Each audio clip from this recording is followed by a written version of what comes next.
And good morning and welcome to the program. I'm your host, George Rideout, and as always, working the soundboard is Lynn. Born in Northern Ireland, Michael Tsarion is an expert on the occult histories of Ireland and America. He has made the deepest researches into Atlantis, the origins of evil, and into the Irish origins of civilization. Author of the acclaimed book Atlantis, Alien Visitation and Genetic Manipulation, and is the producer and presenter of the Origins and Oracle series, which explores ancient mysteries and forbidden knowledge. His many appearances on metaphysical radio and TV programs, along with his lectures and workshops, have given rise to the name Teacher's Teacher. To visit Michael's amazing websites, one of the best sites I have come across myself, log on to www.michaeltsarion.com. He is metaphysician extraordinaire. He is Michael Tsarion, and we are lucky to have him here with us this morning. Are you there, Michael? Yes, George. How you doing? Nice to be here. Oh, it sure is nice to have you. We talked a little bit off air there, and I told you I watched two of your videos last night. And they were truly awesome. I just had to tell you, they're just incredible. Thank you. Which ones were those? I watched the 2012 and the Origins of Evil. Thank you. Yeah. Can you believe that you watched these online, right? Yeah.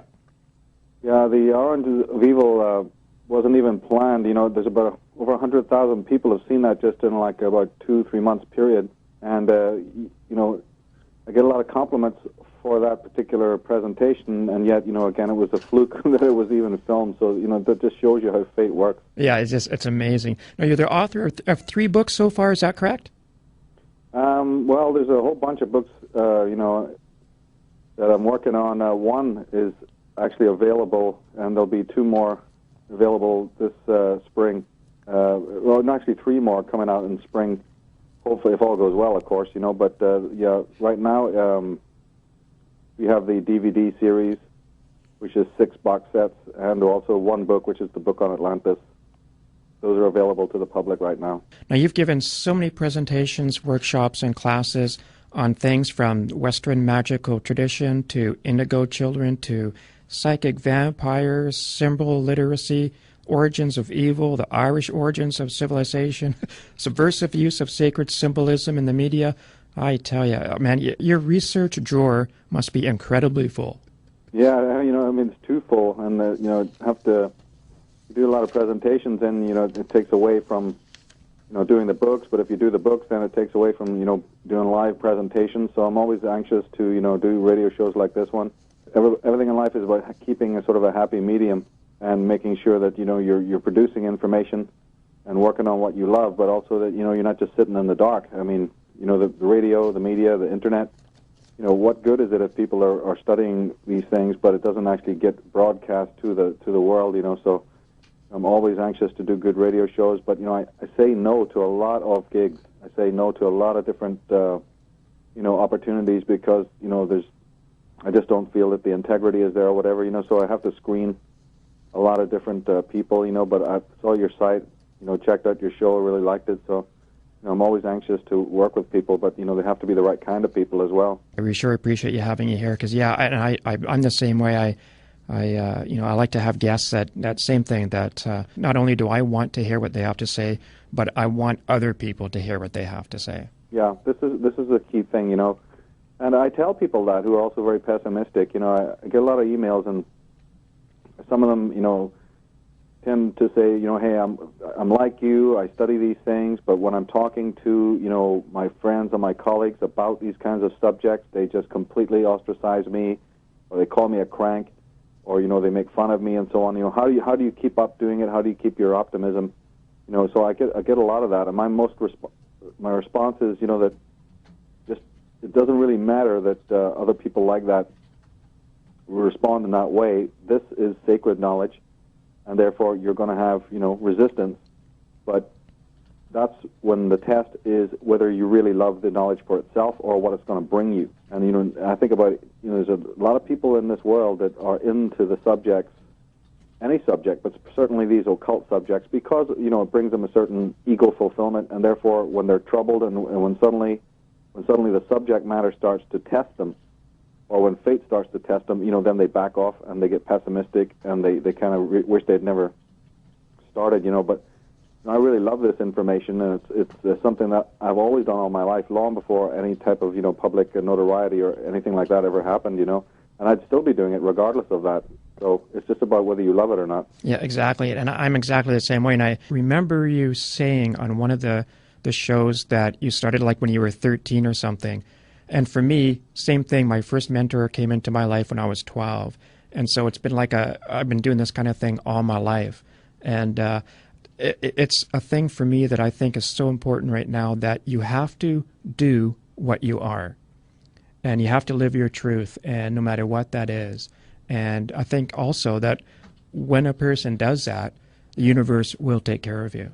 Absolutely. Wasn't it Charles Lindbergh when he was flying across the Atlantic, and they said, hey, how is it possible for you, under all that stress, with days and days and days of not sleeping before you left, and then you're cooped up in this tiny, tiny little airplane, how did you manage to stay awake for those 3 days, 72 hours or more? How is it possible? He said, when you really need it, unseen forces come to your aid. If you're doing what you love, if what you're doing really matters, you will be assisted. And pretty much that's the story of my life, because there are a lot of challenges on the road. You do get put off. People around you, will question what you're doing and try to force you into the, consensus trance and try to bait you. And there's a lot of adversarial energy that can occur. So, again, the fundamental thing is that you have to do it because it's your bliss. If this is something you're just, doing because,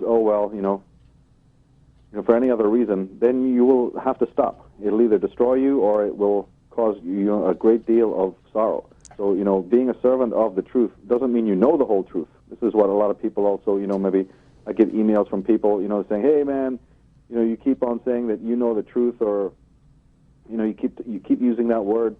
What gives you the right, And I keep saying to them, but I don't say I know the whole truth. You can serve truth, but you still, maybe don't know the whole thing. To all intents and purposes, you are a person who's trying to deal with what is real. Sharpen your intuition, sharpen your reason, weigh everything that comes in front of you, study knowledge, get your discernment sharp so you can tell what is false, Yeah. Pursue the truth. It doesn't mean that you are the truth or that you know the whole truth, or that you're moving from that kind of egotism, but there is a sacred archive of knowledge that is within every person, and we have been given a reason to know what is right. And most of the world, couldn't care less about that. People who do, they can find themselves very much in a kind of a wilderness, thinking that they're alone. And therefore, the internet right now, and DVDs and radio shows, and it's very important for us to use these kinds of means so that people who are also struggling and looking for the light do not feel that they're completely alone, because they otherwise could feel like that.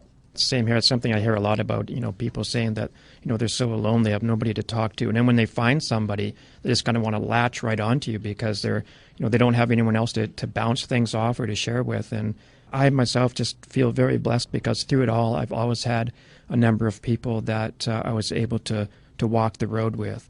And in that, it's just amazing how much of a blessing that really is. Well, that really is a blessing. I also agree with that. And, this is one of the projects that I'm working on is about psychic vampirism, and what you said there actually contains a lot of wisdom, and that is because that there wouldn't be such a phenomena as any kind of vampirism, any kind of energy vampirism at all, if there were not children of the light. Because it is children of the light, people who have an intense light, an intense love, who are inner directed, who are auto-generated, people who are motivated themselves. It is those individuals who are the most affected by the negative attentions of other people. It's a very strange quirk of fate. But, the person who's already dark and has no energy is obviously not the victim of psychic vampirism to any great extent. It's a situation, as I've been studying this, I find that it's people of a certain kind of genius, a certain kind of spirit, and a certain kind of power. And even if I may say it's an abused word, but I'm going to say it, a certain kind of superiority, a moral superiority. Mm-hmm. We've so trashed that word that we forget that there are morally superior beings on earth.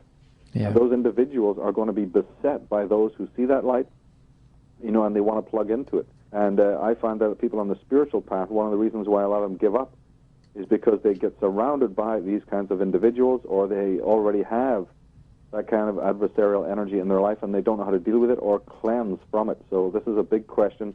We have a blog.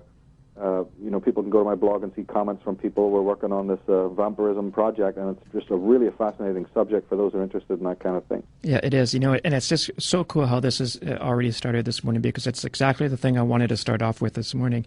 I want to read a little paragraph that you have on your site, because it's just awesome, and it's about psychic vampirism. The man who has murdered his own self becomes a predator who lives to consume what others create.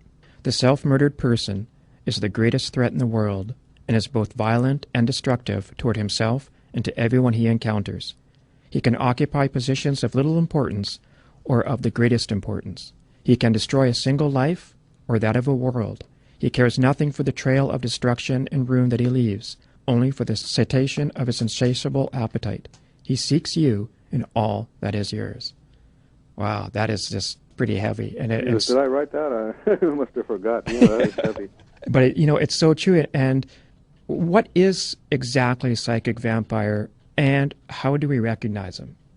Well, it's impossible to say. It's not one thing.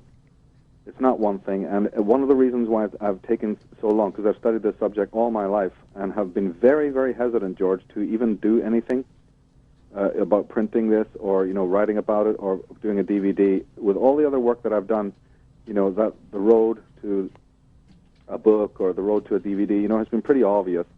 It's just, of course, taken the hard work to do it. But, it's been quite easy to say, okay, this would make a good program that other people are interested in. With the psychic vampirism thing, I've had to be very cautious because, you see, it's one of those subjects that can easily be manipulated in various ways. And it's because of the ambiguity of what you're talking about. And let me explain exactly what I mean by this so that, because we'll make radio history here, because it's the first time I've ever mentioned this or said it. If you don't present this information correctly, then the wrong kind of people can get off the hook because of their deeds. Yes. In other words, there's a penchant within all human beings for denial, for copping out, and not facing who they are. So if you don't present a subject like psychic vampirism correctly, and people go around thinking, oh, well, all my problems are caused by X, well, then, you caused a lot of problems because you just fed somebody with the whole accusation model to be running around saying, oh, but that person's a psychic vampire. Oh, I bought a book on a spinner rack, in Kinko's or wherever, and it told me all about these energy vampires. So I've noticed that, in the past, with certain websites and certain books on this subject, this is what they kind of are, maybe consciously or unconsciously. They create this little, cliche in which people can live by saying, well, see, I can't do anything. It's impossible for me to get what I want or do what I want or be a good person because, you see, there's all these people around sucking my energy. So I got to be very careful, you see, that you don't provide yet another denial mechanism for individuals. Yeah. But at the same time, there is actually a bona fide philosophy of energy vampirism, and it's been in the world for a long, long time. The Bible talks about it. Ancient religions talk about it. The myths and legends certainly talk about it, and it is a phenomenon that is occurring in our society, very close to home sometimes. And therefore, I feel like it needs to be known to the world, but at the same time, the last thing that I want to provide for people is this whole other denial mechanism that gets them off the hook of responsibility. Because this world is just itching to get off responsibility, and, responsibility as itself is a huge psychological crisis in our world. Yeah. So, there's a certain responsibility I feel then for bringing this forward, and that's one of the reasons why I'm doing it very deliberately and, working out the right format for it, the right way to deliver this information so that it doesn't get is misused, by people, and if it is, then you catch them on it and go, wait a minute, that's not what this person's talking about. They're not talking about you, being in a state of irresponsibility. And not only that, it also puts you out there for the feeders. True, but, people like me are out there no matter what. A lot of my experiences, the people that I've talked to who've had this happen to them, I think it's... Let me answer the original question is what is it? How do you observe it? To give people a basic idea of what it is that, you see, the human being is a person who has a choice to make in their life about whether they motivate by their own energy or by the energy of somebody else. It's like Shakespeare has said, like monsters from the deep, the human beings prey upon one another. The Christ in the Gospel of Thomas, in the Bible, they've all spoken about it. And, we have to diagnose it because there is this pernicious thing going on. It's just that we have not, sharpened our intuition to notice that it's going on. There's no meter, no electronic gadget that you can pull out and say, oh, look, this person is, taking my life force or taking my energy. And because that scientific device does not exist, psychic vampires are there able to basically flourish because it's very, very hard to accuse them. It's like I was saying in the Origins of Evil talk and in the Future of Mankind talk, that unfortunately there is no police that you can go to, and there's no judge that you can go to, and there's no court that you can go to when psychic violence is being done to you. In fact, you may not even know that it's being done. Yeah. Child who's grown up, say, in an abusive, family where the parents are completely violating that child's rights and are even physically or, in any other way abusing that child. You see, that child doesn't know any other reality. And it might grow up thinking that a lot of that is completely normal and then even go on to repeat the behavior because it's literally not understood in its mind that that is completely off the wall, abnormal behavior that doesn't go on elsewhere. So there's a critical issue where we're not even educated, George. We're not even aware of some of the violence that we, do to others. Yeah. Now, the most important thing, though, is the violence that we do to ourselves, which is, can be called masochism or sadism to the self. There is a whole form of unseen emotional violence, psychic violence, that is done in the human race, and a great deal of it is done from one person to the other. This is what chiefly interests me. But then I started to notice that there is a lot of this emotional violence that goes on, and because it is, if you kill somebody, you will be hunted, you will be caught, and you will be accountable, and you may spend the rest of your life in jail. Right. But yet, we do infinitely, can you imagine, infinitely worse crimes to people. We destroy their emotions. We can actually try to murder their soul. There's actually, this goes on in life, more than we'd want to even imagine. We basically, drop atom bombs on people's emotions. We conspire to do things that, suck their energy and drive them mad and take away their hope and all of these psychic things. And yet the human race is not even aware that this is violence. It just takes it for granted because, again, our eyes have not been opened.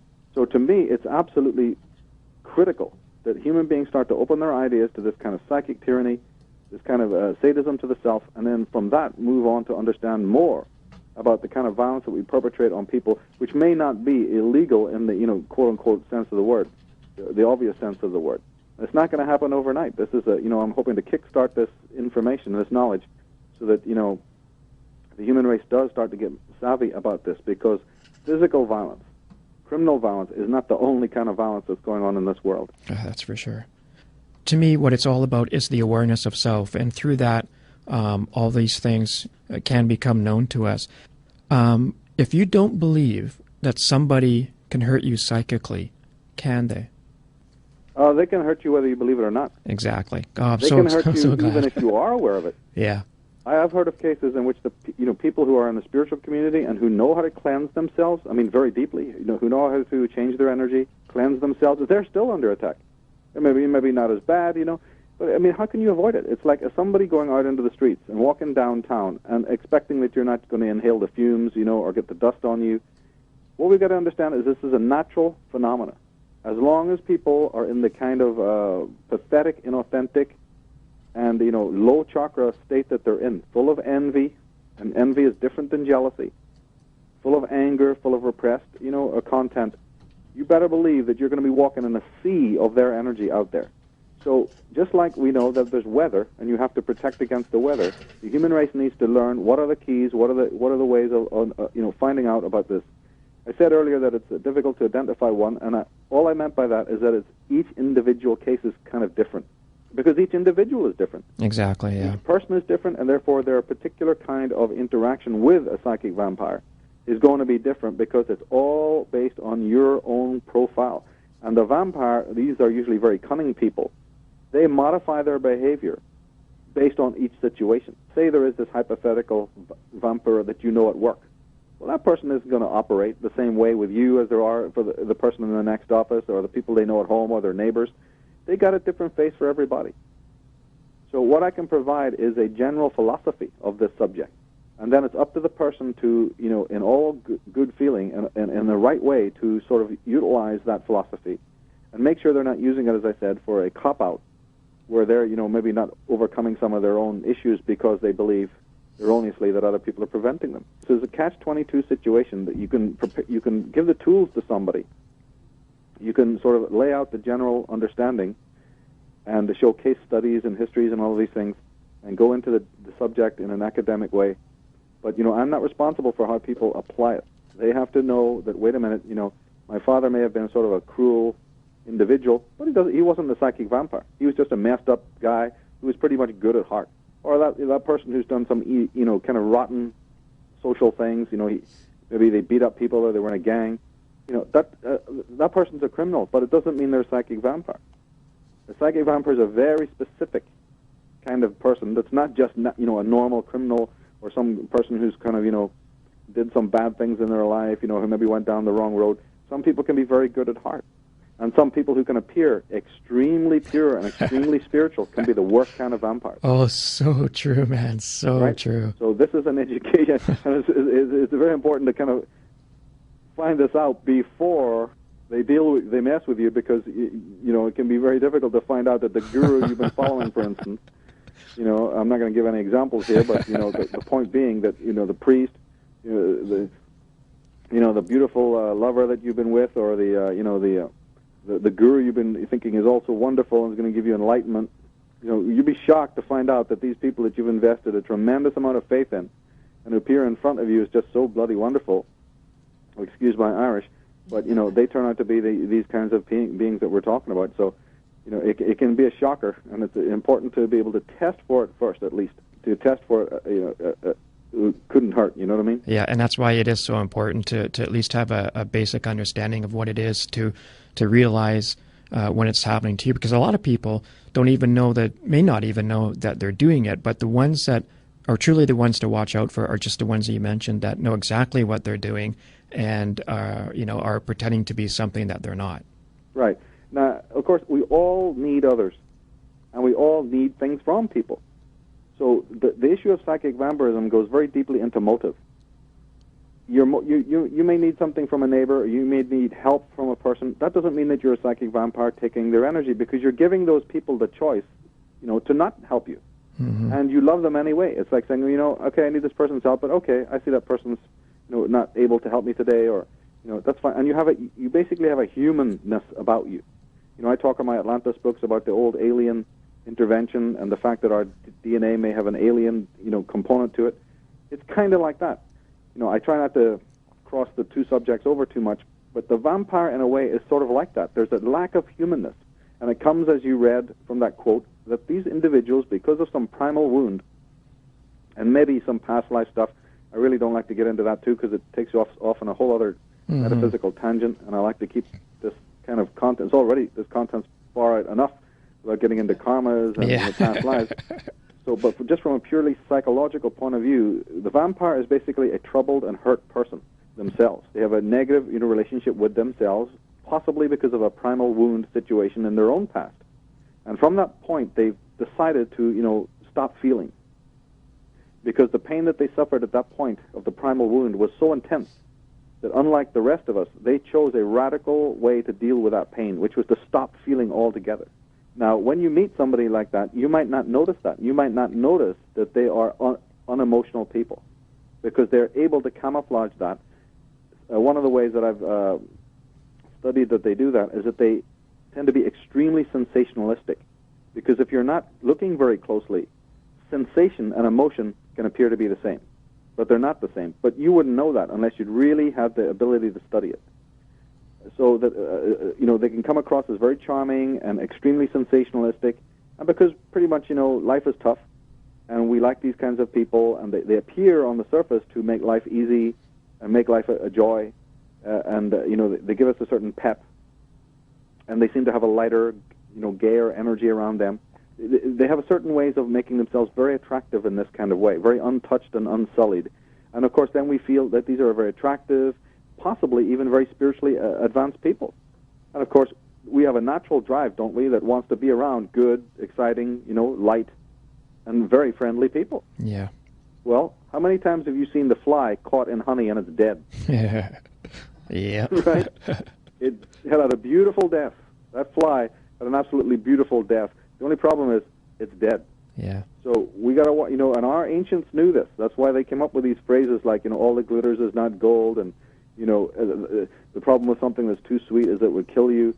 All the phraseology is because they knew that these kinds of people existed. The only problem is that we lack the shamanic tradition today to be able to cull these kinds of people and deal with them in our tribes, because we basically still are a tribal people, by the way. It's just that we don't have the shaman anymore who's going to observe the child, observe these people to see if they exist, monitor, individuals that are going through their teenage problems and maybe they've been abused, and then look to heal it. We only have doctors that are good at the patch-up. They don't want to. They just want to fix the machine. They don't really care for the psyche of people. Yeah, the quick fix. That's right. And unfortunately, because of this, then these kinds of psychic vampire people who've murdered their own soul, who've torn out their own emotions, they can be walking loose in the world, and there's more of them than you think. Yeah, definitely. Well, we're going to take our first break, and when we come back, I want to ask you how we can protect ourselves against the psychic vampire. Okay. Here is Uriah Heep and Rainbow Demon. Enjoy. And welcome back to the program. You're listening to Sacred Space here on CJUM 101.5 FM out of Winnipeg, Manitoba, Canada.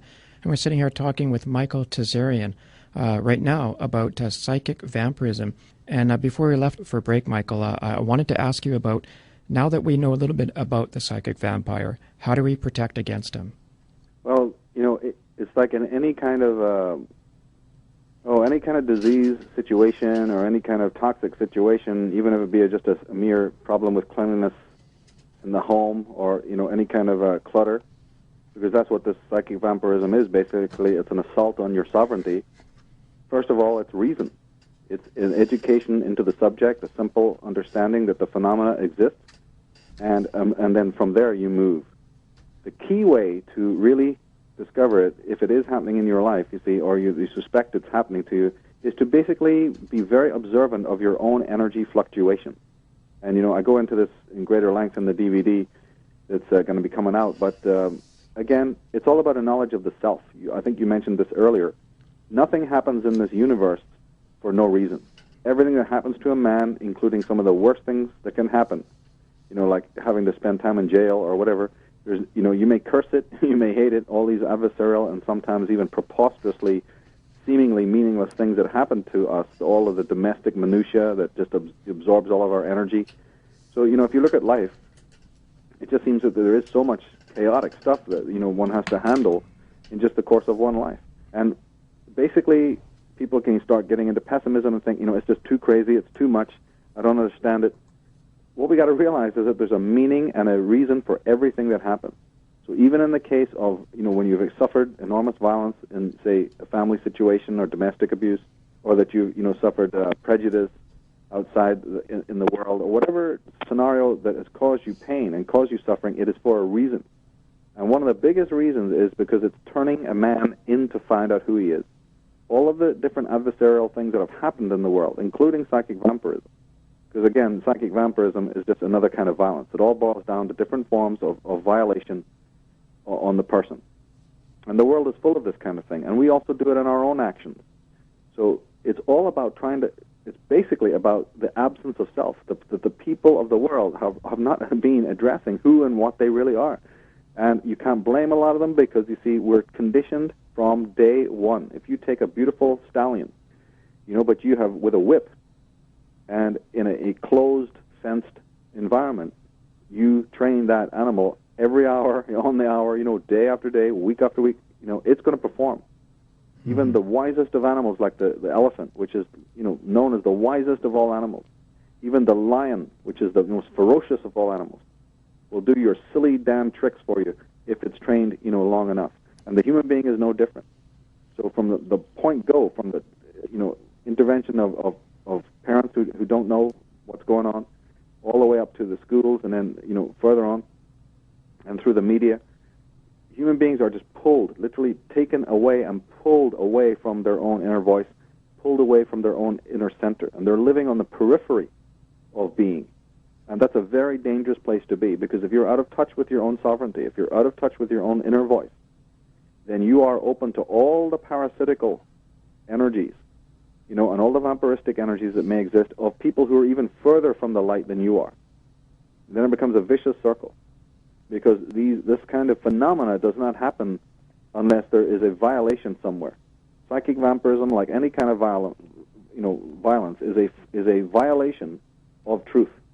It happens. It occurs because people are living in absence of moral virtue or of truth.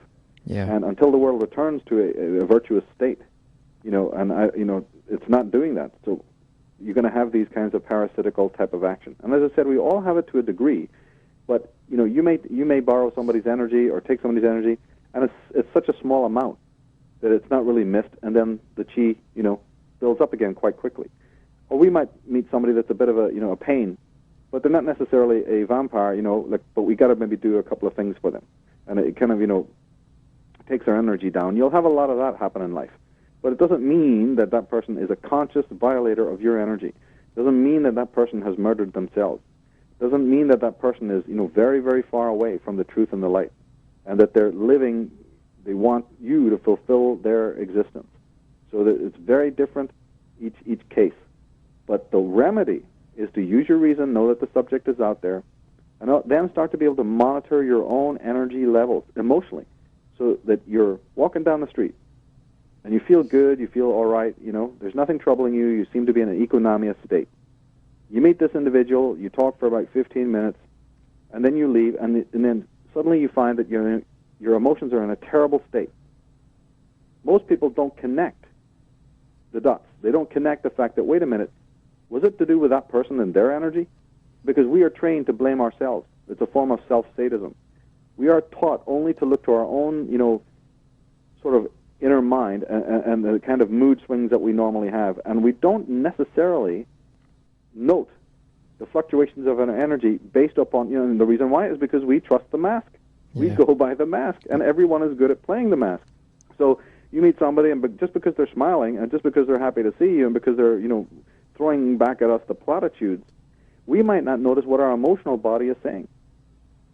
But see, our emotional body is very intelligent, and our subconscious mind is very intelligent, and it knows when it's being, when energy is being stolen. So one of the things we need to do is to sort of think about where we are in our minds, and what's our natural state? Who are we, naturally? And then once we really have an understanding of that frequency, and we really have a printout of who we are normally just left to our own devices, it becomes a little easier to notice when the needle is swinging, and we can judge what is the influence of other people. But this ultimately means a return to selfhood, because we have been dragged so far away from our own inner, sort of center, from this magnetic north of our own being, that we couldn't even tell if you paid us $1 million what our own energy is, because we don't have our own energy. We deny it. Yeah, and something, George, it's worse than that. People don't even have their own energy. They live so much with other people. They live for other people. The whole martyr problem, where you're always immersed in the life of other people. You're surrounded by other people. You care, far, far too much for the welfare of other people. You're totally involved in their lifestyles, and you allow them to be overly, involved in yours, because you have no center. You have no sense of self. So people are running around, not just on the weekends when it's kind of obvious to see, but all day long, every day. They're just absolutely open, wide open. It's like the boundaries are down, and everyone is just a flux. This is also what you have with the consensus trance on an intellectual level. And then Carl Jung, talked about the collective unconscious, that even people are just programmed, they have no sense of individuality or uniqueness or selfhood. And therefore, you are then perfect prey to the vampire who knows how to work you, because you have already got 3/4 of the social conditioning as a perfect setup. You've already done all the work for them. You've done the work for them. You have a beautiful mansion. It's been created, and it's precious, and it's pristine. But the doors are wide open for every derelict to come in and just, make himself happy. Yeah. And then you're wondering what the stink is in your life. Now, so my work is basically to address the fact that, is that psychologists are unable to cure a lot of their patients. Patients are spending tons and tons of money, going for years and years and years. And I'm not talking about people who are just shooting the breeze. I'm talking about people who know they have serious problems, are terribly, terribly wounded, having lots and lots of problems, and wasting all their resources trying to resolve what's going on. And then you have the New Age movement, which is also filled with healing techniques. And, again, people are trying every modality, and they're coming away. A lot of them, something is not working. And the therapists are not aware of psychic vampirism, and the psychologists are only barely now starting to get involved with this. And if you're not aware of it, well, the simple fact is you're not going to heal the patient, and the person is not going to get healed. You've got to start understanding that there are these individuals in your life, and they can be causing you tremendous toxicity. If you don't know about it, then you're going to be in a constant state of self-blame, thinking, what's wrong with me? I can't get well. I must be crazy. No, I'm becoming a junkie of these healers. And then you get into all this self-recrimination, and all the time the answer is around you. It could be the people that you're hanging around with, or the people that are in your life, or even people who have passed on, or people that you maybe don't even know that well doing it to you.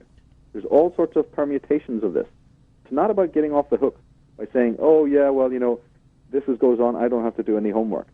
So there's a fine line, but this is a legitimate phenomenon that has been studied, and I want to present it in a true, accurate way, not just like for some book that's on a spinner rack somewhere, another New Age self-help jive book that, is getting people off the hook and not telling them the full story.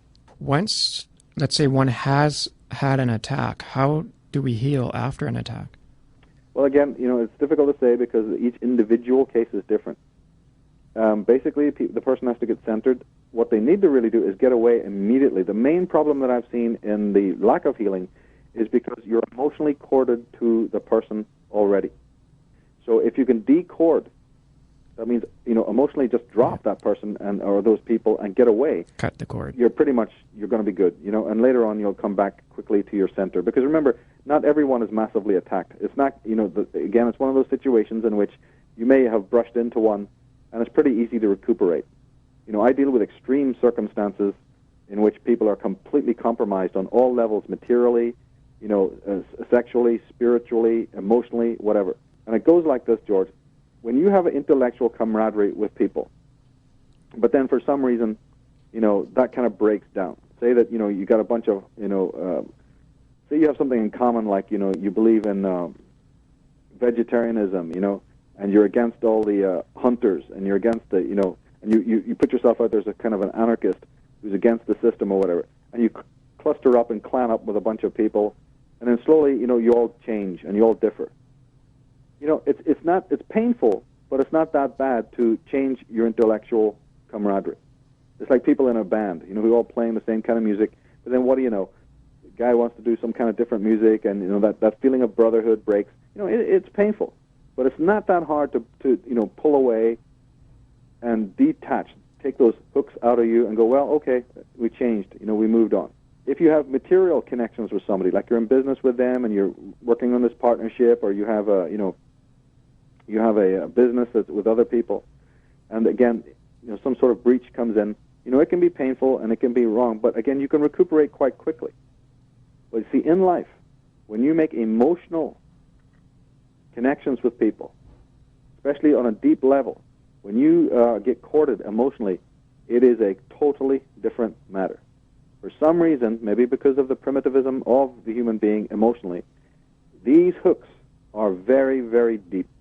You've got to imagine them like, real big, fisherman's hook, something pretty like anchors that go right into your soul. Very right barbed. Into the vessels, right into the blood, right into the bone.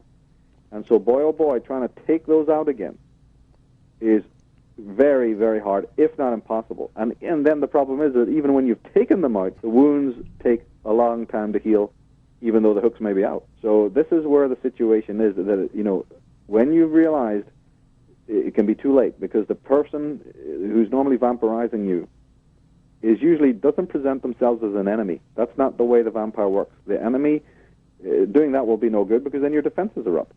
They will act like the most charming, wonderful, graceful and brilliant person, etc., and then they will make you get courted to them. This is the very severe ones will do this. They will violate your sovereignty. They'll violate your sexual and emotional and spiritual sovereignty. And therefore, you're more likely that you'll be, emotionally courted to these people. And therefore, it's very difficult to make the break, because we project our own virtue on other people. Which means that we often, when we meet people, if you're good, you project your own goodness on them, you project your own goodness on the world, and you expect everyone to act and be who you are. And it comes as a mighty big shock when you realize that people are not even remotely like what you are. They're not even remotely like what you think they are, because you have an idea in your head that needs to go. Now, that's very hard for people to swallow, because it goes against the grain. and I call it the Hamlet complex. Hamlet was so pure and so moral, so openly moral, so visibly moral, that number one, he was the victim of tremendous violence from the people around him. And more so, he was in a state of absolute torpor, complete and utter depression and malcontentedness, to even realize that people were immoral. So, this is the question. It has to do with how much light you've got, is how much, worse vampirism is going to happen to you. It's a strange paradox. And again, that's why it's so important to know thyself, because that's your biggest and best defense. Yeah. Even though that might sound very bizarre to most people, and if you have a predicament going on in your life, that can seem like the worst kind of advice, In fact, it's the best advice. The whole thing is become initiated because the person did not know themselves.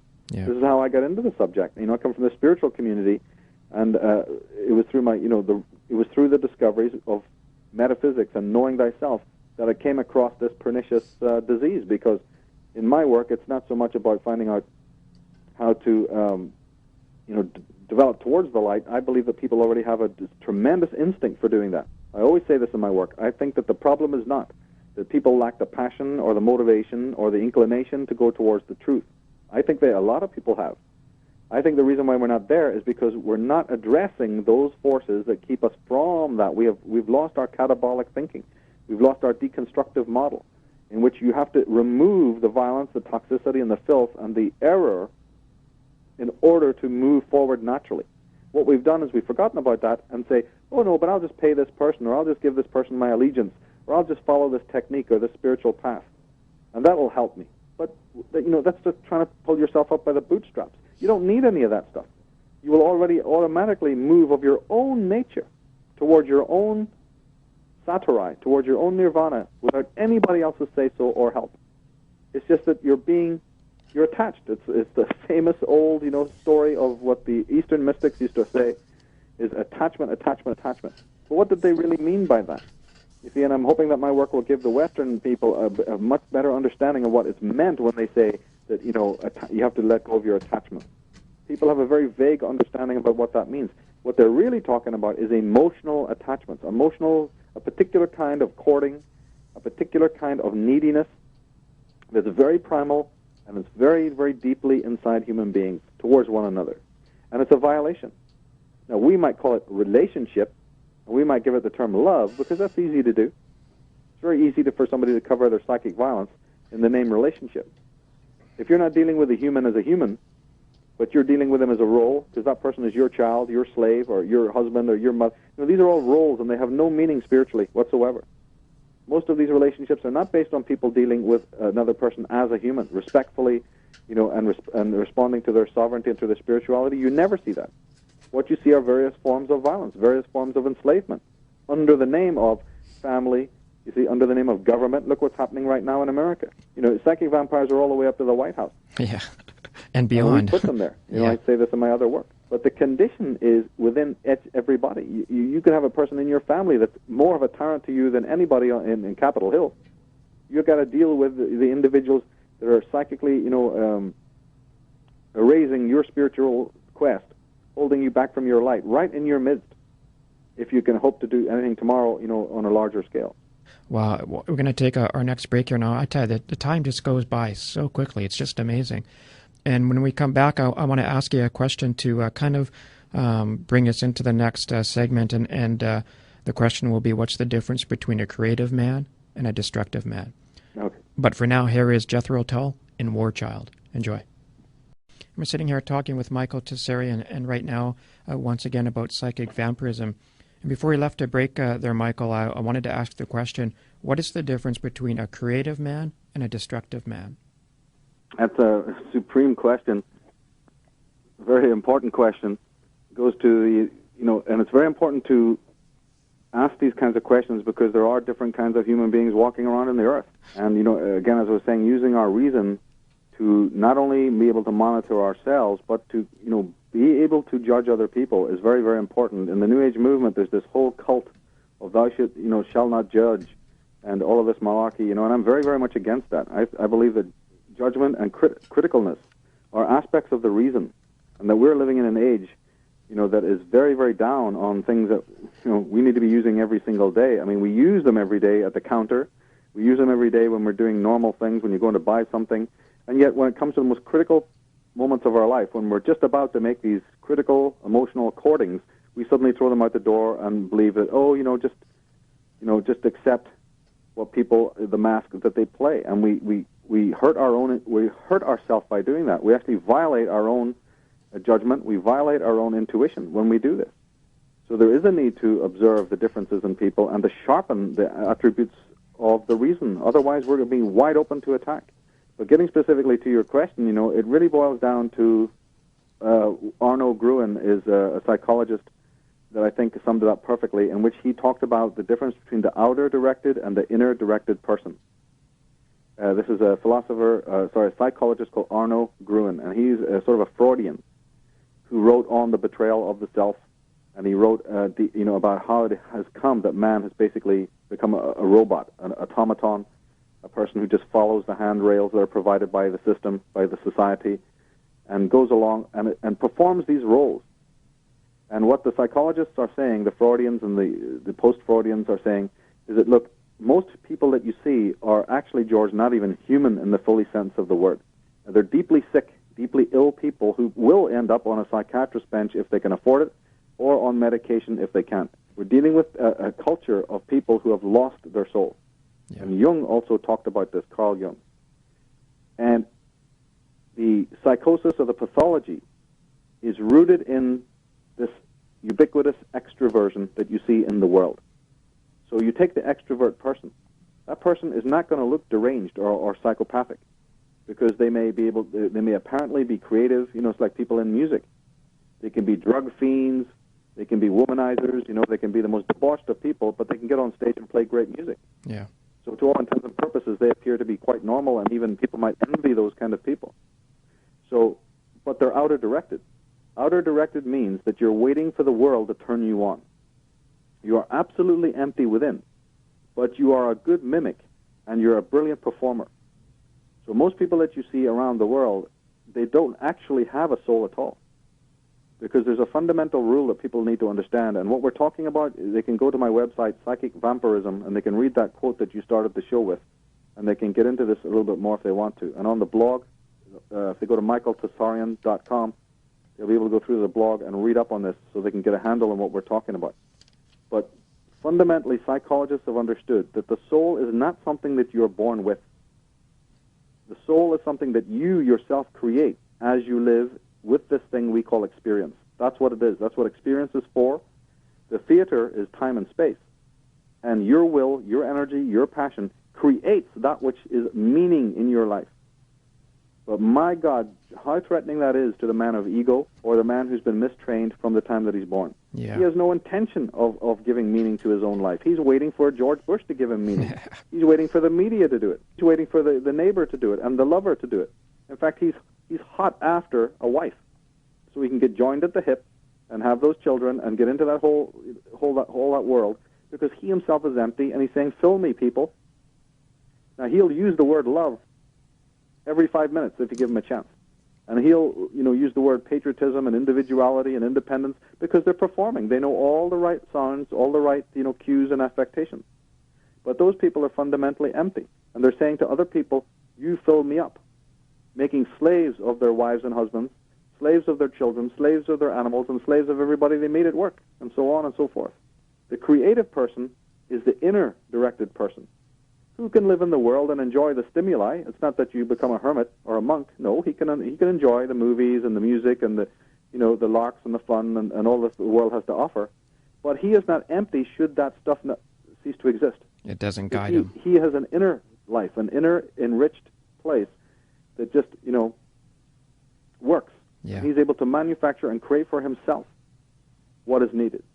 Culture, civilizations at one time were able to do that. Long before the time of, the entertainment industry, people performed, people dressed up, people did mimicry, people did puppet shows, people composed music, you see. People sat around the fire and told stories. They entertained one another. They entertained each other. The individual must have an inner life. Yeah. That person is much less likely to be vampire. He's going to be heavily vampirized, but he's a person who is full of his own enrichment. Now, the psychologists have discovered that of the two kinds of person, the extrovert or the introverted kind of person, the extroverted people are the easiest to hypnotize by far. So what does that tell us?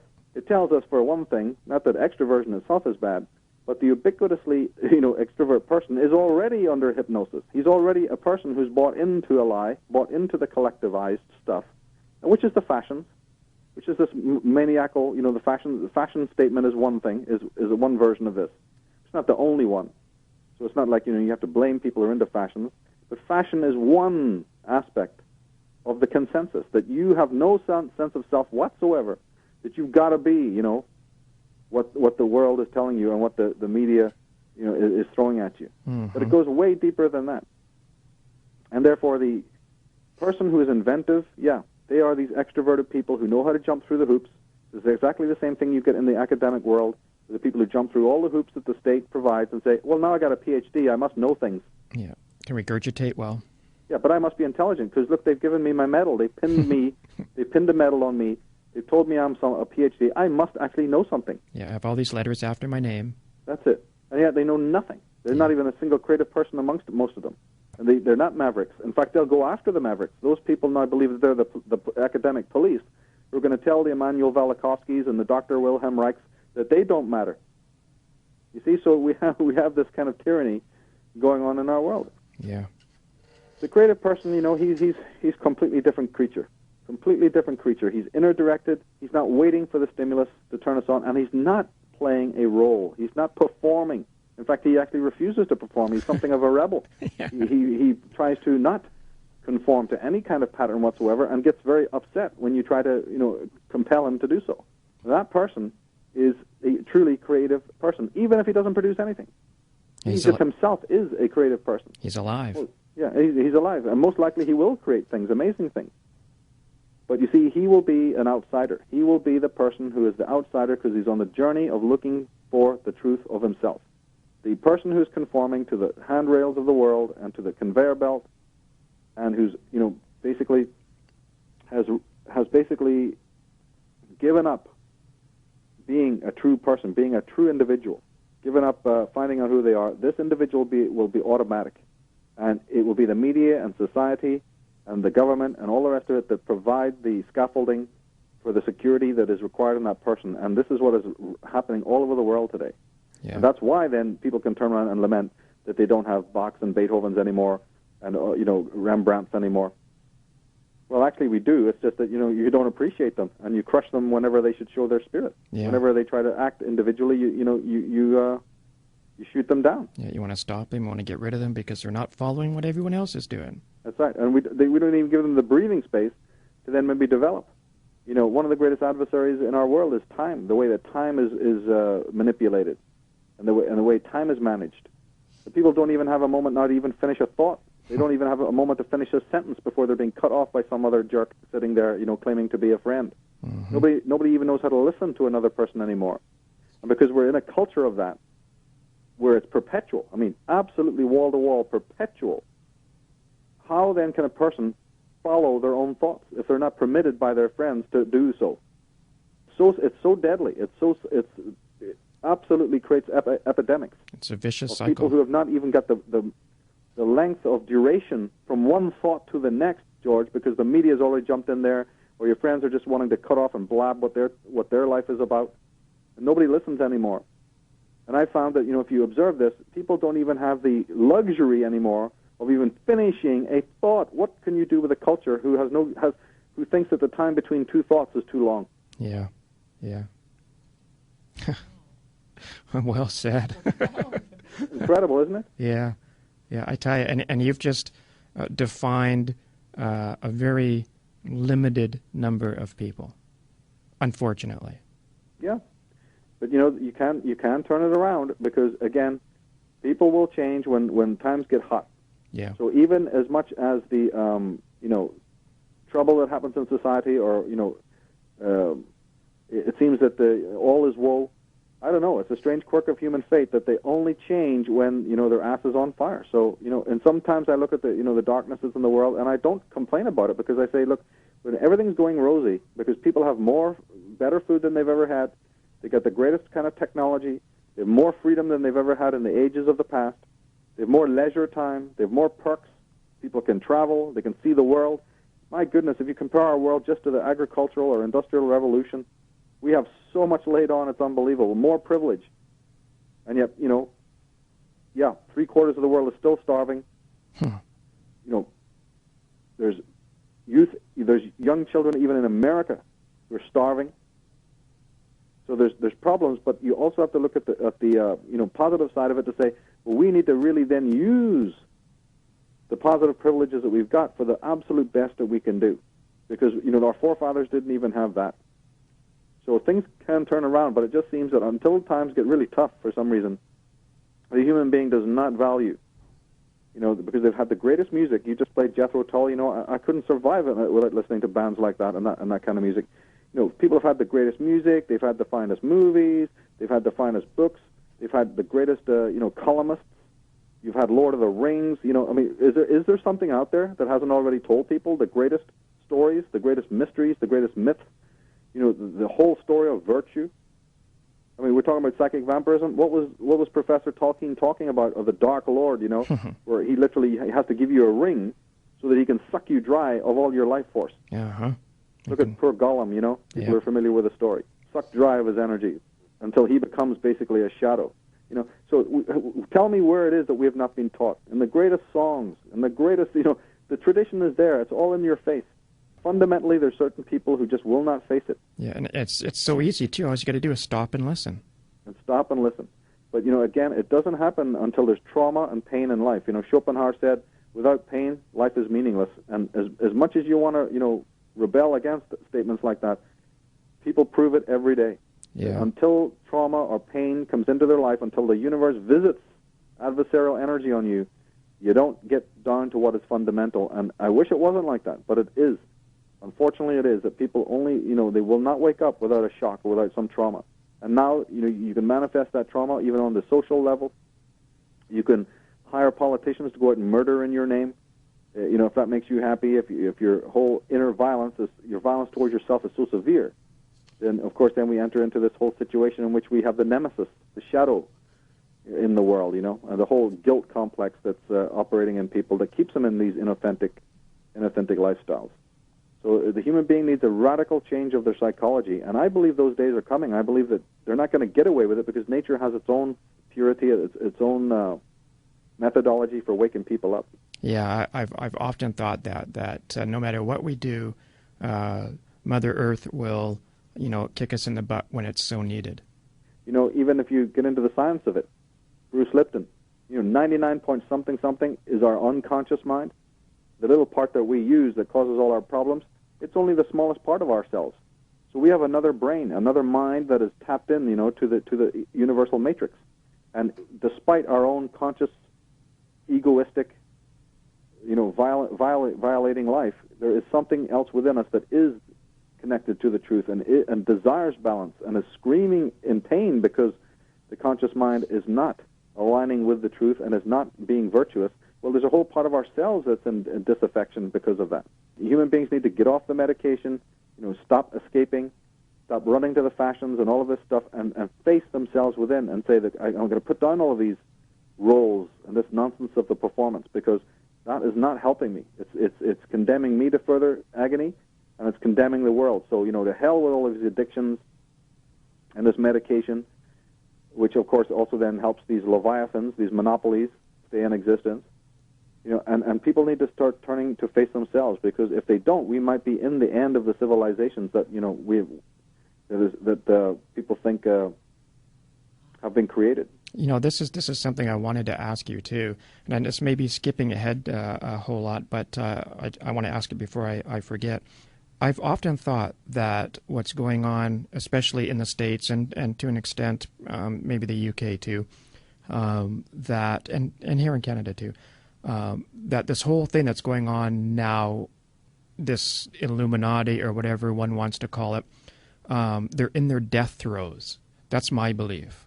Do you agree with that, or do you think it's just they're doing their thing? No, I very much believe that. You see, I believe that the kind of evil that we have got in our world is a fairly recent historical phenomenon. Because our own lives are so short, we kind of think, this is an eternal problem. Mm-hmm. It's not. And evil has an agenda. And it's rooted in our unconscious, but say for a moment we just want to keep it sort of political and not observe the psychological aspect for a moment. In my work I talk about the origins of the kind of people who rule from behind the throne. And I very much talk about the end date of 2012. And we're actually in a countdown situation to that now, from the beginning of 2007. And so it's interesting that we're doing this talk right now, because 2007's opening is a very, very important date, yep, astrologically and astronomically, to the countdown. And it's going to be a twofold type of thing. As these darker forces start to have to deal with who they are and come to their denouement, the human race will have a greater opportunity to find out all the things that have been hidden from it. So it's both constructive and destructive. There is going to be a greater chance to find out, if people have the curiosity and people have the interest, this is the time where they're going to have some of the big questions answered for them. And it's going to happen easily, and it's going to happen naturally. If people can apply their mind to it, they're going to have incredible revelations that centuries after centuries after centuries of human people did not have and could never have had, these revelations that are about to come now. We're living in what the Maya priests called the time of apocalypse, which just means unveiling, revealing. A new beginning. A new beginning. Yeah. But the other side of that is that the word apocalypse meant a lid or a covering, a leather covering, and it really refers to the human persona. It really refers to the human mask. And when these masks are starting to come down, individuals are going to start showing who they really are. This is going to happen from the level of ordinary relationships all the way up to the government, all the way up to the corridors of power. And individuals don't want the mask to slip. It's not that they're willingly doing this. It's going to be forces of a kind of energy, a light, that's coming in to expose this kind of thing. It's kind of a dark light. It's governed by the planet Pluto and by Scorpionic and Aquarian Uranian power, if you get into the astrological jargon of it. It's also created, it's psychologically to do with the shadow personality and the projections that people have. So individuals are not wanting their masks to slip. In fact, they're benefiting from having those masks. They can get away with murder. But there's some force that's going to come and try to take away those masks. And that is going to be a massive exposure for a lot of people.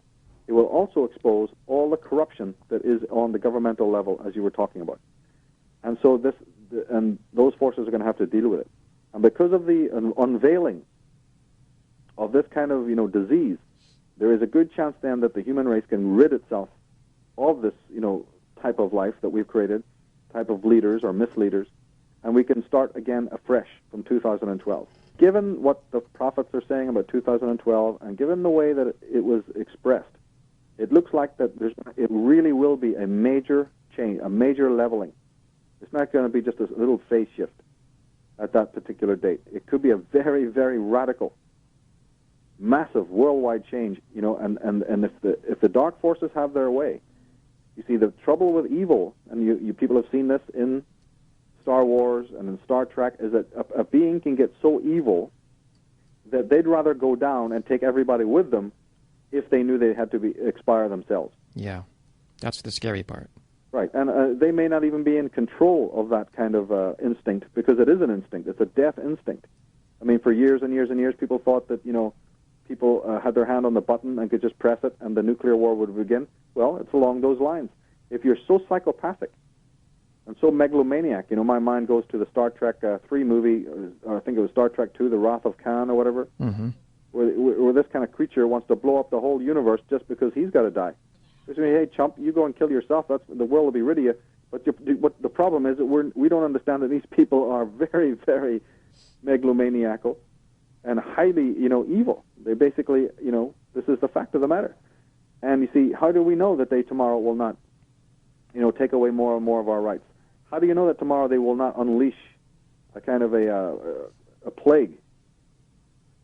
How do you know that they won't infect the whole human race and then say, hey, we're going to give you this act, we have the, here's a kind of an AIDS type of thing that's going around, and so many people have caught this, and we're going to hand you the antidote, but you got to, do what we say in order to get it. Whatever. There's so many different scenarios that could happen. Yeah. Or it could be a third world war in which they're going crazy. Countries, Iraq, it's not just a question of oil that is needed. Water is a big problem. That's going to be the big thing now, is water. Right, the water. So, and then we've got predictions about America running out of its oil and the whole changeover of these, kind of fossil fuels, you see. So we're living in a time where there's a feeling of great insecurity upstairs in the corridors of power for whatever reason. But this was predicted years ago. Even in the movie, 3 Days of the Condor, my mind goes to think of that movie, in which the whole theme of that movie is about planning a war, going through a war game, in order to get ready for the real war that might be happening. A CIA within the CIA, you see? So we've already been told, we've already been shown. But it's just like the normal insecurity that a person has when there's a job loss, or how are we going to pay our rent, or where's the next food going to come from? You see, individuals have this trauma on their individual private life, where there's a major upset or a trauma or a death or a robbery. Well, you're not acting in the same way. You're totally in panic. You don't even sleep. Everybody is infected by the panic. Well, you imagine that insecurity multiplied many, many, many times up on the government level there. Anything's justified to them. Murdering and slaughtering the whole, the whole world is perfectly justifiable now. Yeah. Because individuals are living out of connection with the natural order. Nature will provide everything. There's geniuses in our midst that can use free energy devices. I laugh at these people who are trying to, joke about. They're not joking. They're serious about, the ending of fossil fuels, and they're nearly pulling their hair out over that. What are you talking about? Henry T. Moray, Nikola Tesla?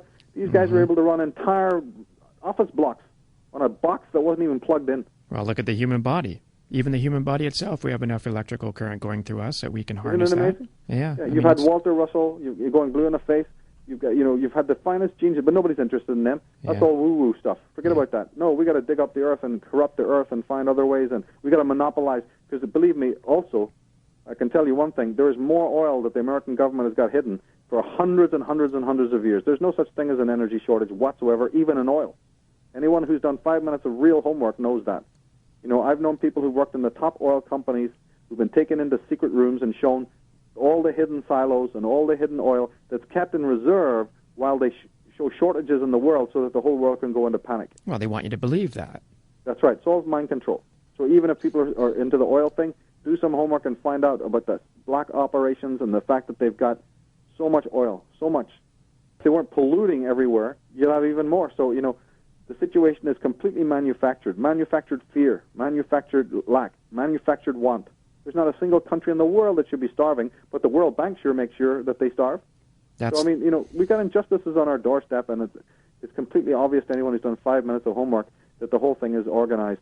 And we've had people, not just people like myself, who are not scientists. We've had the scientists from the top of the totem pole telling you this, proving it. Yeah. Dr. Dale Scott from Berkeley, and so many other great scientists who've gone to the heart of these matters. Yeah. From Canada to Malaysia. Dr. David Suzuki up here. Who absolutely confirmed this. Yeah. Noam Chomsky, you name it. The list is endless of the people at the highest level of the academic totem pole, and yet still people don't get it. And it's out there in the open for all to see. Absolutely, out there in the open. So this is the situation in which the human needs to open their minds and really feel good about it, enjoy it. Yeah. The discovery of different aspects of the self, the discovery of greater phenomena, materially, the adventure of discovering new political ways in which to exist. People can go to my blog. They can go to the future, Mankind's Future page of the blog, and I've got a whole bunch of links there to permaculture and and ecology. Why not make it an adventure? Exactly. Why not make it a big adventure to find out how to live even in your own house?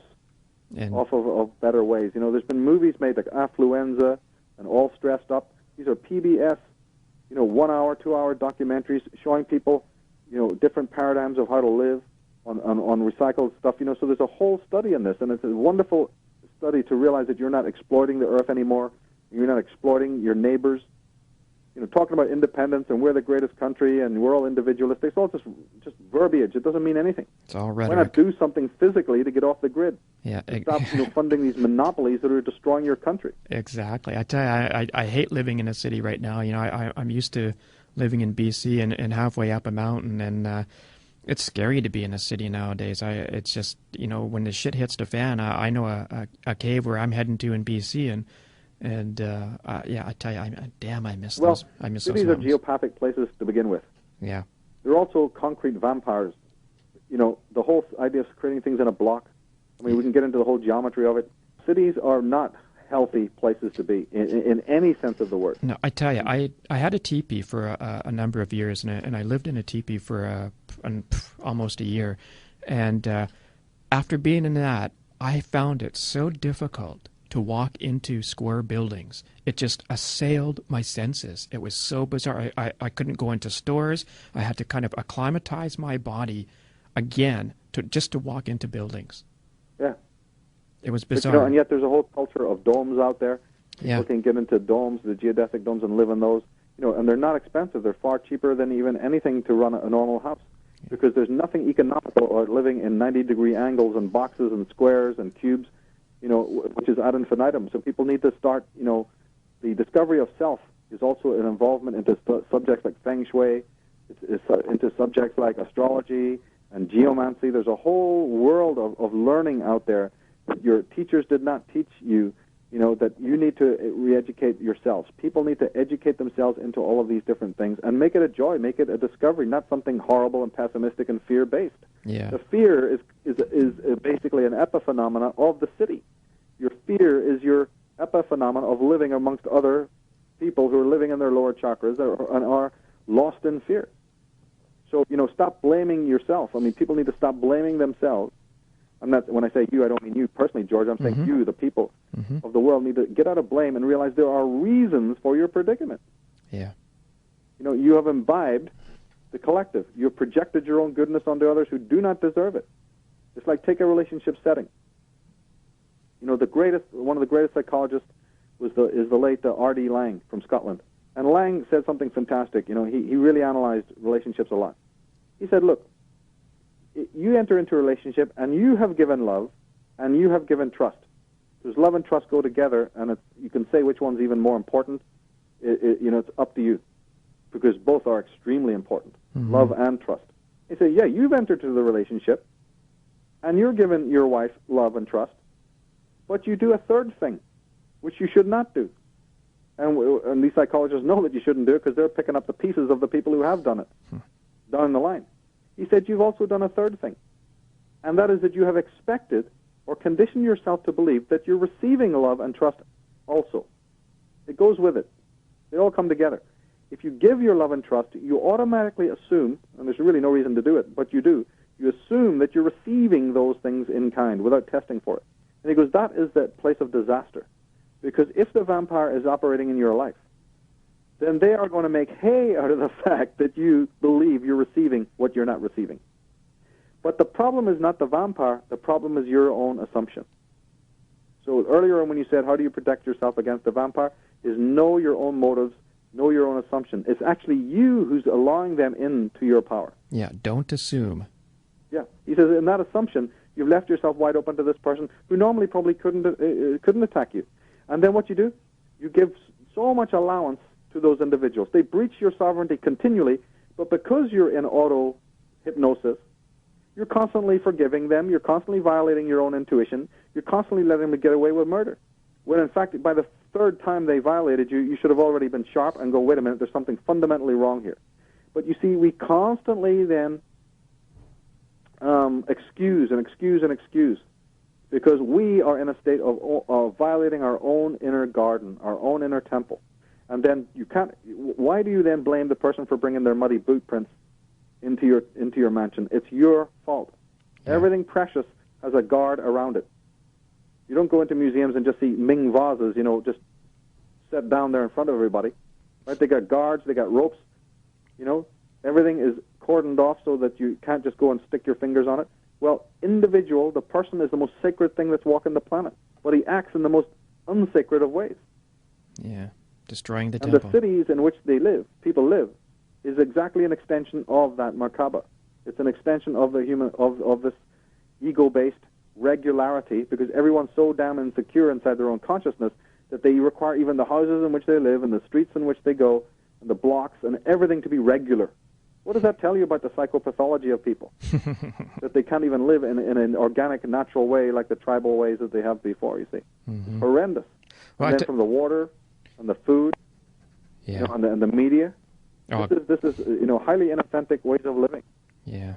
It's like such a dual-edged sword because it's such an interesting time to be alive, and yet at the same time, it's sometimes such a sad time to be alive. Right. So this is testing our mettle. You see, the adversarial energy is probably stronger now. And remember, the adversarial energy has been strong always. Yeah. But it shifts. It doesn't remain the same. Before, hundreds of years ago or not too long ago, the adversarial energy was literally a physicalized thing in which it prevented you from even moving 10 miles from your village. It was very, very, very physicalized. You were a serf, and even if you wanted to marry somebody, you had to go in front of the Lord, get down on your knees, and beg that person to allow you the privilege of marrying. Mm-hmm. It was crown or it was gown. It was autocracy or it was, theology, whatever you want to call it, monarchy, and the religions. Very punitive. Okay, so that kind of changes or lightens up, but we have other forms of dictatorship, other forms of control. And the controllers have always preferred that we control or police or monitor ourselves because they actually prefer not to do it. Oh, for sure. They don't have to get their hands dirty. That's right. And also there's a lot of people in the world, so it's better if they embody Big Brother. Mm-hmm. And in America, that's what you're finding, is that people are so voyeuristic, people are monitoring each other, people are so intractable. They want 3 forms of identification just to rent a video. God. The whole feeling of camaraderie. I mean, everyone uses the word community. It makes me want to vomit. Yeah. That people are so duplicitous to be throwing around the word like community, and the thing doesn't even exist. Beautiful private businesses are put out of business for the in big place ones. of huge, meaningless, empty franchises. Yeah. And you're telling me that's community? Benches are taken out of parks. There's 101 signs saying, don't do this, thou shalt not, don't sit here, don't move there, don't park here. Yeah, don't step on the everywhere grass. You go. Don't step on the grass. Yeah, and yet they're telling us that we have community. Homeless people are walking the streets with nobody caring for them. What on earth are they talking about? Crime is rampant everywhere. You can tell me that you now have a healthy sense of community with all this pernicious stuff going on. I mean, what kind of mind control are people under? So the city is not going to work because the city was never meant to work. The city is a violation of nature. Well, so accept it and move on. Yeah. Let people create new types of communities. Human beings are capable of doing the most remarkable things. So when you see things decaying, don't always think that that's a negative thing. Don't always interpret that negatively. So when, like you said earlier, that you see, it's a fine line between wanting to be alive, but seeing all of this adversity, it can help people a lot. Instead of seeing it as adversity, see it as the decline of something that never should have been in the first place. I've said this a lot, and I've got so much flack for saying it, that if a thing is being destroyed, it probably shouldn't have been in existence in the first place. People refuse to understand the philosophy behind that. Otherwise, it wouldn't be destroyed. That's right. So if it can be destroyed or broken, it probably should be. It's a different kind of Zen thinking, though, which the West is unfortunately not familiar with. Yeah. They can observe that particular kind of understanding. It takes a certain kind of mentality to understand this, that the thing that you're clinging to, the thing that you've been pouring your energy into, the thing that you may be voting into existence, shouldn't have existed from day one. So now, if it's coming to the end of its life cycle, hey, let it go. You'll be better off for it. But this kind of detachment, this kind of catharsis, this kind of divestiture, and this kind of letting go is highly, irregular to these acquisitive, grabbing, greedy, materialistic, narcissistic culture that we find ourselves in today. And this is where the problems arise. Yeah. Well, aren't cities really the last place that a civilization ends before it implodes? Yeah. And my work goes into that a lot, about that there is civilizations, in fact, do not continue. You may think going down to the mall and it's going to be there forever and it's just so wonderful to drive in your SUV. Well, I got news for you. That's what the Romans thought, and the Greeks, and the Israelites, and that's what the Egyptians thought, and that's what the high cultures of India thought. There's been plenty of civilizations that have thought that way. The Maya say that they saw 4 creations come and go, not civilizations. 4 creations come and go. So, there's nothing permanent about civilization. What's permanent is virtue and truth. Yes. But humanity may come and go. So, the powers of deconstruction, they're pretty ruthless when they have to come in to deal with toxic situations. People might be very shocked about how ruthless those storms can be. So people have to have their own act very much, together in order to withstand this. And it just means that people can stay in the roles, but at least you've got to know that they're roles. You've got to discern between the role and yourself. Nobody's telling anyone to stop, living in playing the roles of mother, father, brother, sister, lover, boss, whatever. All of that can go on, but people need to separate and realize, okay, those are roles that I play, but there's the real me. Yeah, that doesn't... And I prefer to have friends that deal with the real me and not with the roles, and I prefer also to deal with people also as individuals. Exactly. And try to recultivate this human-to-human connection as opposed to the role-to-the-role connection. Because there's nothing but pain and suffering and slavery involved in those roles. Well, they're inauthentic. They don't matter. Exactly. It's illusion. Children can be wiser than their parents, but the parent is thinking, oh, no, I'm the boss. I'm the smart ass. It's the kids teaching them. The teachers can be stupider than the pupils. Well, politicians can be more immoral and corrupt, than the people who are voting them in. So, the role means nothing. Yeah. It has no spiritual value or currency whatsoever. It's utterly fictitious. It's just like performing poodles. There's no meaning whatsoever. Yeah. None of these people, are arranged in a hierarchy. The ancient civilizations and many even of the third world cultures before they were completely destroyed and decimated lived in a hierarchic situation, not a hierarchy, a hierarchy. Everything was based on the sphere. Everything was based on wholeness from, the tribal level onwards to the whole relationship to nature, the way everything was arranged. But, down through the centuries, the shamanic masters have all been removed purposely because those were the doctors of society. They were the healers, and they were the detoxers, and they were the people who kept out the parasites. They were able to notice the parasitical energy. Again, just very much like Professor Tolkien's movie has been, his book was made into a movie.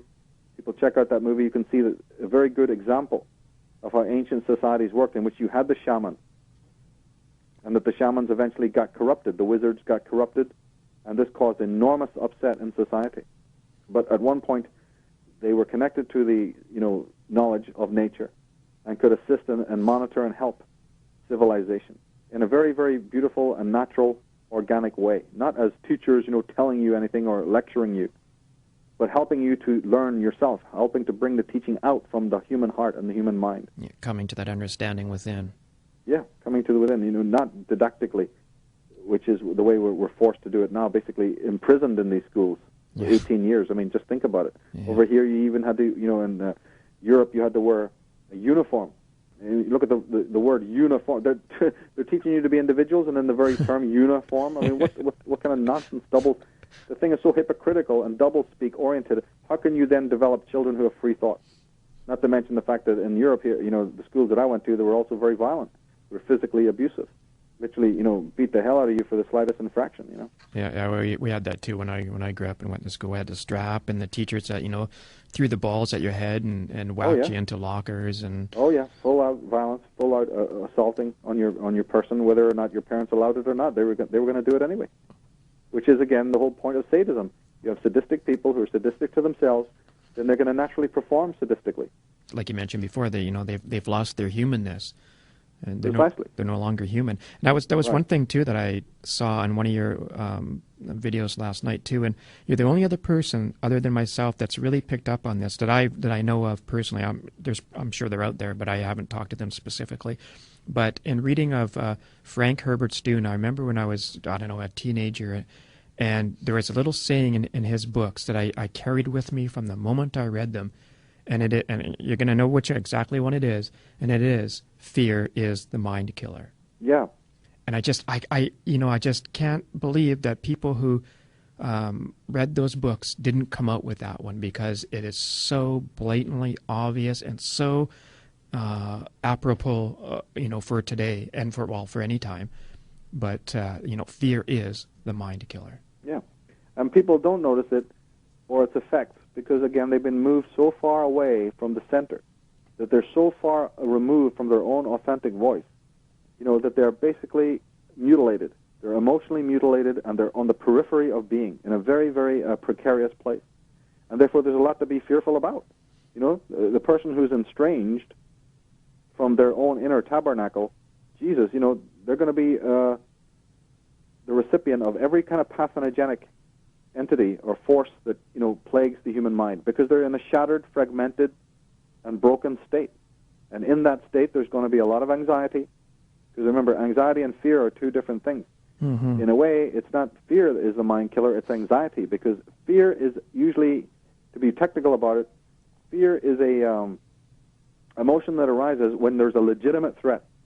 Like somebody's breaking into your house, you see, or breaking into your car, or somebody's going to try and mug you in the streets or whatever. Yeah, there is or, you're going to be attacked. There is a healthy component to it. Yeah.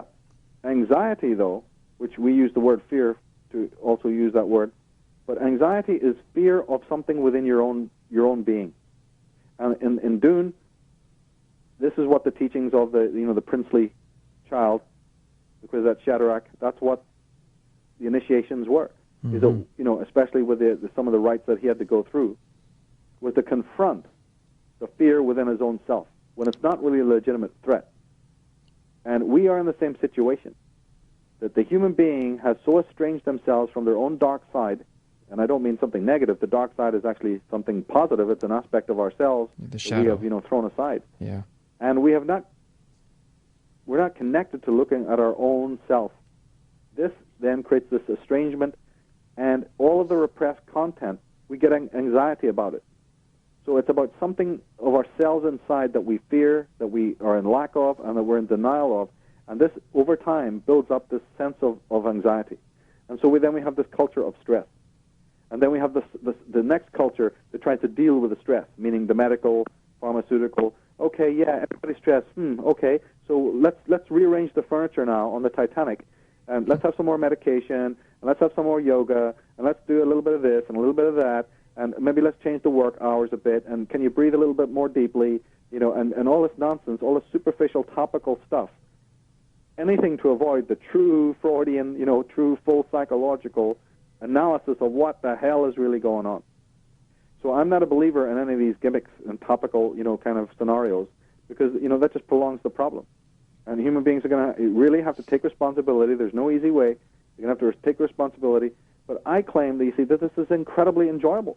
When you're discovering the mystery of the self, when you're studying the masters, when you're really learning about the mind and what the mind is, what the brain is, what ancestral thought is, you know, it's a tremendously revealing thing. Yeah, It's like the individual who is diagnosed with cancer, or a person in their family, and I know many examples of this because I was very, very affiliated with the holistic movement in America, that a family member or a parent gets cancer, and, you know, 4 or 5 years down the line, and sometimes even shorter, when the son or the mother or the family members who've been running and studying the holistic thing, they will turn to you and say it's been the biggest revelations of their life, even though it was born from a trauma, and there was a panic.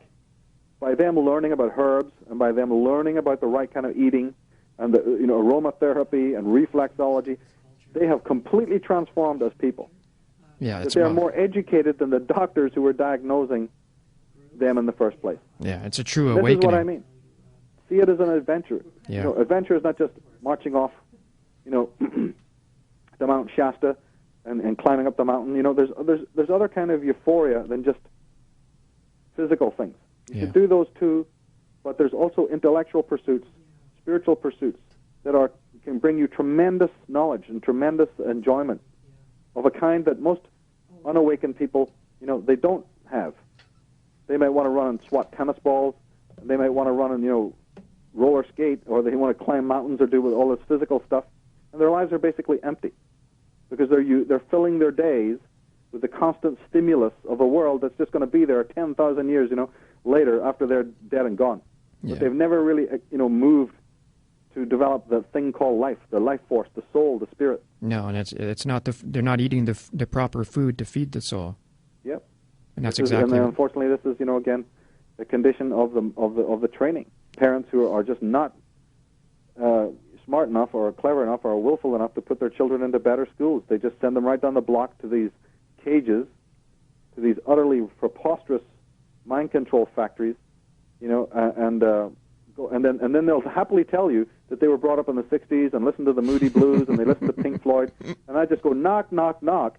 How can you be telling me that? Yeah. That you grew up on all this music and all this incredible movie making and spiritualism, and for what it was worth. And then you tell me that you're living in suburbia, you're living in a box, and you have the audacity that you feed, this cereal and this toxic meat, toxic milk to your children, and then you're sending them off down the block to these schools, and then you're laughingly telling me, hey, look at my photographs when I had my tie-dye on, and you're telling me there's no such thing as hypocrisy or injustice in the world. You're a living example of it. Yeah, we like to call them the weekend warriors. That's right. And it's the same all over the place. Because this is the ego. This is, again, as I was saying, the performance, the hoop jumping. Oh, yeah, I got my 2-3 years, to just let loose. So I'll dabble. And the New Age movement and the conspiracy movement, full of dabblers. Yeah. Okay, come and dabble, but, can you persist, find out, discover, make it a life passion? Well, you don't have that. What you have is total, utter dabblers. And you know how many of these people I've met in my life who for like 2 years or 18 months, they'll get into what you're doing and they'll read up on it and they'll browse it. And then when it becomes too hot to handle, when they realize, oh, Jesus, this is really something that's going to open my eyes and cause me to really breathe deeply and discover, that I can be empowered now, but it means that I have to leave the role and I have to leave the carnival and I have to detach from all this nonsense. Then you don't see them for love nor money. They scarper as fast as they can get in. They run right back into the matrix, right back into the lie. Yeah, well, who wants to be responsible for themselves, right? Yeah, I know. Yeah. There's so much more, and the time goes by so quick. Before we do head out here, though, I guess you've kind of already said it, but just for those that are maybe just haven't heard it or maybe need to hear it again, tell us what 2012 is bringing us. Well, again, it'll be a different experience for each person.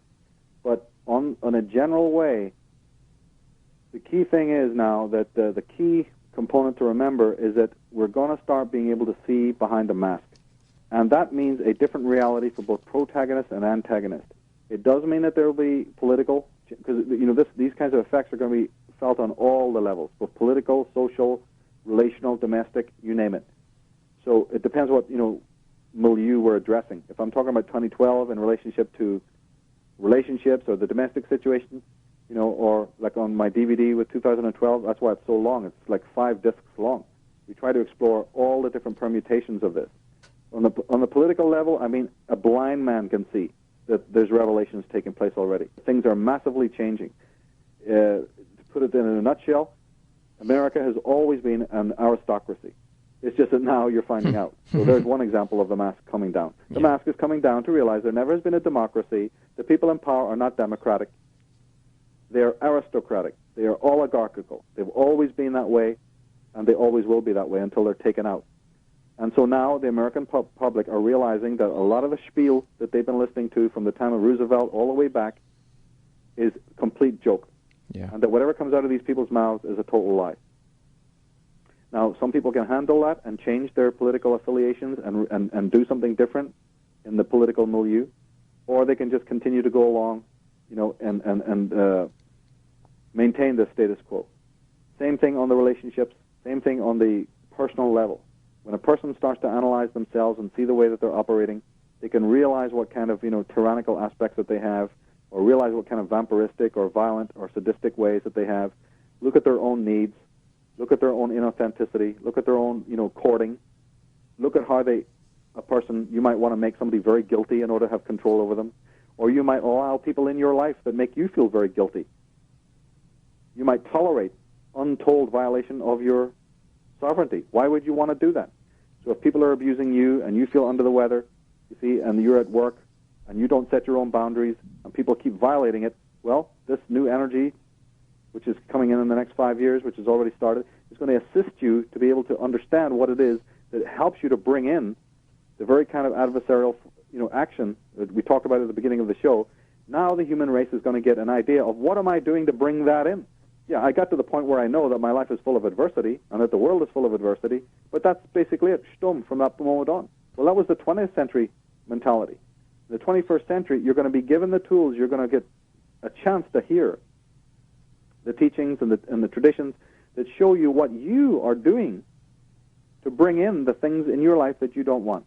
You take And responsibility. whether that's Byron Katie, or Krishnamurti. I mean, there's so many teachers out there. Eckhart Tolle has done some great work. There's all sorts of teachers out there that are showing you what is your mind setting. What have you been conditioned to believe that brings in the kind of things that cause you to be in a inauthentic lifestyle, to cause you pain. So instead of seeing it as something external to yourself, as something that has an autonomous life, you realize that it's really articulated to something that we ourselves are doing, and this will cause a major turnaround in the world energy and in the question of empowerment. To realize how we are personally responsible for the things that happen, but to do it in a very genuine way. Yeah, very important. The intent behind the taking responsibility of self, very important. Yeah, and let's use these terrible, terrible things that are happening on the political level as a mirror. We can stop them happening, but in the meantime, whatever's happening on the theater of the world, let it be known that you're sitting in the seats. That's just going on the stage. Because the light is on the stage, people think, oh, I can cop out. That's just happening on the stage. Oh, no, no, no. Life is a living theater in which the people in the theater cause the projection on the stage. This is what people have to realize. You're like sitting in a Greek amphitheater, but the difference with the life stage is that all the minds that are sitting there are projecting what the play that they see on the play. It's not autonomous actors just doing their thing. And once the human race understands this, then they'll realize that, hey, I don't want to play this game anymore. I'm unplugging from this because it's totally wrong. It's totally anti-natural. And then they can plug into something different, meaning plug into their inner self, plug into their own autonomous voice. Yeah, and really live.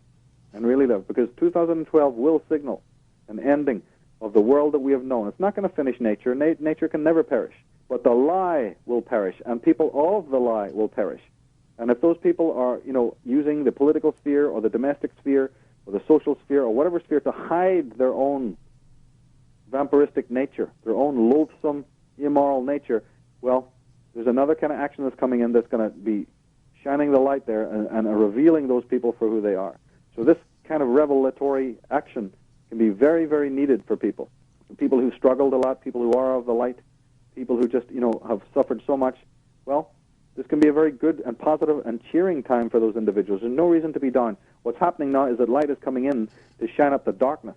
So people of the light should be very happy about that because it's a renovative time. Exactly. Well, I want to thank you for taking the time to come on the program this morning to share your sacred space with our sacred space. Thank you very much, and thanks for giving me the opportunity to do so. We'll definitely do another show anytime. Awesome. It was sure amazing. And folks, if you want to check out Michael's website, it is www.michaeltsarion.com. And I want to end here on another thing that was on Michael's website, and it is from the Hopi elders.